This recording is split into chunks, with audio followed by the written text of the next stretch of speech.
Alors, nous allons corriger cet exercice que je vous ai donné. On considère la fonction définie sur moins 6, 3 par et on donne son expression algébrique. Et ensuite, on a un ensemble de questions, donc on va regarder rapidement l'ensemble de définitions. Ensuite, on demande de développer, factoriser. Ensuite, résoudre l'équation f de x égale 0, tableau de signes, faire tracer la courbe représentative. Tac, tac, tac, tac, tableau de variation, un tableau de valeur et la courbe sur votre cahier. Alors, face à un exercice de ce type, le bon réflexe, c'est de faire tracer la courbe de la fonction f à la calculatrice tout de suite. Donc, j'ai vu ici qu'on nous dit que la fonction est définie sur moins 6, 3. Donc, j'ai fait tracer entre moins 6 et 3. Voilà, j'ai tapé ma fonction là. Donc, qu'est-ce que je vois sur cette courbe? Eh bien, que la fonction va être d'abord positive, puis négative, puis positive, avec des solutions de f de x égale 0 à peu près à 2 et à moins 3. Donc, quand je ferai mon tableau de signes, eh bien, je me rappellerai de ça. Et si je ne trouve pas les mêmes résultats, eh bien, je me dirai soit que j'ai mal tapé ma fonction à la calculatrice et je la vérifierai, soit que mes calculs sont fous. On voit aussi les variations de f ici. On a le minimum qui est ici un petit peu après moins 2. Elle est décroissante puis croissante. Donc ça aussi, quand on fera le tableau de variation, eh bien, on se rappellera de ces informations. Donc quand on a un exercice faisant intervenir une fonction, une bonne idée, c'est de la faire tracer à la calculatrice tout de suite en adaptant les axes bien comme il faut de manière à avoir la zone qui nous intéresse. Allez, maintenant on résout l'exercice. Première question, quel est l'ensemble de définition de f? Eh bien, l'ensemble de définition de f, il est donné ici. Certes, cette fonction pourrait être définie pour r, il n'y a aucune raison qu'il y ait des valeurs interdites, mais on nous dit qu'elle est définie entre moins 6 et 3. Donc on y va. 1. L'ensemble de définition et moins 6, 3. L'ensemble de définition, de temps en temps, il va être défini par une contrainte mathématique, une valeur ici qui n'est pas possible. De temps en temps, une contrainte physique. Si x est la position d'un point sur un segment, et puis il peut pas sortir, le point ne peut pas sortir du segment, donc x va être bridé. Ou bien l'ensemble de définition est donné ici dans l'exercice directement. 2a, donner l'expression développée de f. Bon, voilà l'expression algébrique de f. Je développe, soit comme ça, soit avec des cadres de développement, comme vous voulez. Donc x fois 2x, 2x au carré, x fois 3, 3x, moins 2 fois 2x, moins 4x, moins 2 fois 3, moins 6. Et là, je me méfie du signe moins. Oui. Et ici, moins, je garde bien mes parenthèses, x au carré, moins 4x plus 4. Soit on fait avec les identités remarquables, soit on écrit x moins 2, facteur d'x moins 2, et on développe. Donc maintenant, je me rappelle que le signe moins devant la parenthèse, c'est une véritable peau de banane, et qu'il faut savoir le gérer correctement. Donc on y va. C'est égal à 2x au carré moins x moins 6. Moins et le signe moins devant la parenthèse va faire qu'on va devoir tout soustraire. Donc on va commencer par soustraire ce x au carré, moins x au carré. Ensuite on soustrait moins 4x, moins ça fait plus 4x. Et ensuite on soustrait le 4, moins 4. Et donc maintenant on peut réduire. 2x au carré moins x au carré, ça fait x au carré.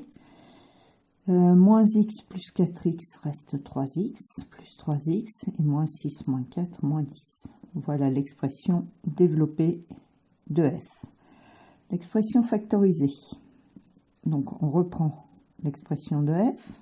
Simplement ici, j'ai écrit x moins 2 au carré, je l'ai écrit sous la forme x moins 2 multiplié par x moins 2, de manière à faire apparaître le facteur commun qui est ici.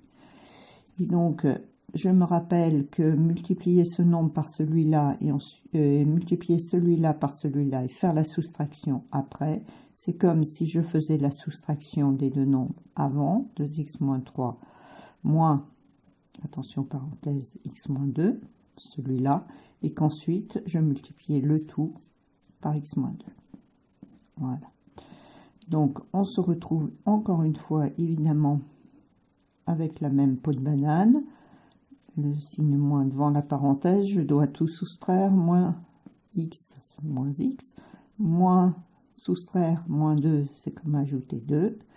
Voilà, et on arrive donc à x moins 2, facteur de 2x moins 1x qui est là, s'il reste un x, 3 plus 2, 5. Et voilà. Donc mon expression, est factorisée. Utilisez la bonne expression pour résoudre l'équation f de x égale 0. Et bien ça, vous savez que c'est l'expression factorisée. Pourquoi? Parce qu'on va pouvoir utiliser la propriété un produit est nul si et seulement si un de ses facteurs est nul. Donc on y va. X moins 2 facteur de x plus 5 égale 0. On a donc deux solutions. Soit x moins 2 est égal à 0 ou x plus 5 est égal à 0. Dans ce cas-là, on ajoute 2 des deux côtés. Et on a x égale 2. Et ici, on retire 5 des deux côtés. Et on a donc x égale moins 5. Donc l'ensemble des solutions, c'est le plus petit des deux nombres d'abord, moins 5, suivi du plus grand, 2. Ok, bon, il est clair que une grande partie d'entre vous doivent pouvoir résoudre cette équation à l'œil. Hein. Là, la solution c'est 2 et la solution c'est moins 5. On va juste vérifier sur notre calculatrice. Donc ici on a bien une solution à 2 et là la solution doit être à moins 5. On se déplace rapidement pour arriver à moins 5. Oui, ouf. Alors là vous avez, vous voyez, 1 exponentielle moins 14, 1 exponentielle moins 14, c'est un tout petit nombre, et ça veut juste dire que le calcul de la calculatrice est approximatif ici. Alors pour étudier le signe de f de x, il faut évidemment reprendre l'expression factorisée également, puisque on connaît le signe d'un produit. Nous allons d'abord placer sur la ligne des x les valeurs pour lesquelles cette expression s'annule, donc moins 5 et 2. Moins 5 est plus petit que 2, donc je le mets d'abord, 2 ensuite. Je sais que pour x égale 2, c'est cette expression-là qui s'annule. Que pour x égale moins 5, c'est celle-ci. Et qu'enfin, pour x égale moins 5 ou 2, f de x sera nul en tant que produit. Voilà. Alors, maintenant, les signes. Ici, dans l'expression x moins 2, le coefficient devant x, c'est 1. Il est positif. Je sais que dans ce cas-là, la fonction est croissante. Donc, elle est d'abord négative, puis positive, puisque c'est une fonction affine. Ensuite, ici, le coefficient devant le x est aussi positif. Donc, on est exactement dans le même cas. Donc, on a une fonction affine qui est croissante, donc elle est négative au début et positive ensuite. Ensuite, le signe du produit. Un nombre négatif multiplié par un nombre négatif, le résultat est positif. Un nombre négatif multiplié par un nombre positif, le résultat sera négatif. Un nombre positif multiplié par un nombre positif, le résultat sera positif. Voilà, je viens de finir le tableau de signes de ma fonction. Je vérifie sur ma calculatrice. Donc on voit bien que la fonction était positive au-dessus de l'axe des abscisses avant moins 5, qu'elle est négative entre moins 5 et 2, et qu'elle est positive à la fin. Donc l'ensemble est bien cohérent. Faire tracer la courbe représentative de la fonction f, et bien si on est un petit malin, il est évident qu'elle a été tracée en début d'exercice, donc ça c'est déjà fait. Expliquer comment retrouver sur ce graphique la réponse à la question 3a, donc les valeurs pour lesquelles c'est égal à 0, et bien on voit qu'on a ici 0 et moins 5 on est quand même bien embêté avec cette valeur qui n'est pas tout à fait nulle, qui est tout petite mais pas tout à fait nulle. Alors qu'est-ce qui se passe? Il est possible qu'ici on ne soit pas tout à fait à moins 5, mais à moins 5, moins je sais pas quoi. Donc on va venir ici plutôt regarder dans le tableau. Et on a bien ici que pour moins 5, ça fait 0. Et pour 2, on a 0 aussi. Ok? Donc ça nous permet de voir qu'il faut toujours être extrêmement vigilant sur ce qu'on lit sur un graphique. C'est toujours des valeurs rapprochées. Ce que donne la calculatrice, c'est pas toujours des valeurs exactes. Donc dans ces cas-là, il n'y a qu'une seule solution. Le calcul, c'est lui qui donnera des valeurs exactes. Pour la réponse à la question 3b, eh c'est ce qu'on a vu tout à l'heure. Hein, positif au-dessus de l'axe des abscisses avant -5 et après 2, et négatif en dessous. Voilà, à l'aide du graphique, tracez le tableau de variation de la fonction f. Alors, pour faire le tableau de variation de la fonction f, on va se servir du tableau de valeur et de la courbe représentative. Donc, on voit que la fonction, elle est décroissante jusqu'à une certaine valeur ici, puis croissante. Donc, d'abord, je vais aller dans le tableau. Je vais chercher la valeur pour -6, elle fait 8. A priori, il n'y a pas de raison qu'il y ait d'erreur d'arrondi ici, sinon on pourrait le recalculer à la main. En 3, elle vaut 8 aussi. Voilà. Et la fonction, on a vu sur la courbe, elle est décroissante, puis croissante. D'accord? Alors, pour chercher jusqu'à quel point elle descend, ici, je vois que c'est à peu près dans cette zone-là. Hein. Je vais faire OK, calculer. Et minimum. Les autres calculatrices ont aussi une fonction de calcul de minimum de fonction. Et voyez que le minimum est atteint pour x égale -1,5 et il vaut -12,25. Donc ici, je vais indiquer mon -1,5 et -12,25. Voilà, mon tableau de variation est fait. Alors, pour tracer la courbe, on va s'aider du tableau de valeur et du tableau de variation.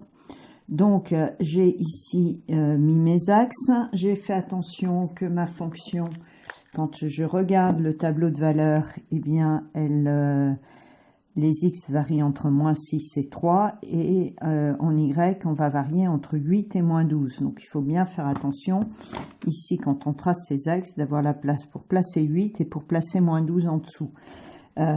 Ensuite, je place mon repère OIJ qui me fixe l'échelle. Voilà.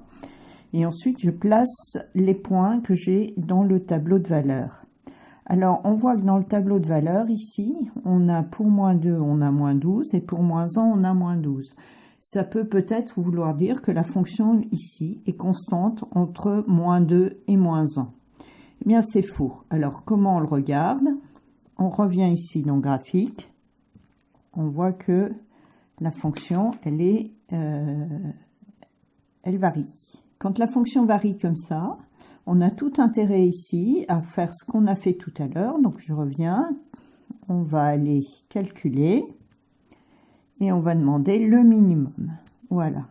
Et le minimum, x moins 1,5, f de x égale -12,25. On a bien un minimum, on a bien une fonction décroissante, puis croissante. Voilà. Une fois que tous les points sont correctement placés, y compris le minimum qu'on avait dans le tableau de variation, eh bien, on va venir les relier à la main, surtout pas à la règle. Pourquoi? Parce que vous voyez que cette fonction est courbe. D'accord? Et on va les relier comme c'est indiqué sur la calculatrice. Voilà. Le graphique est tracé.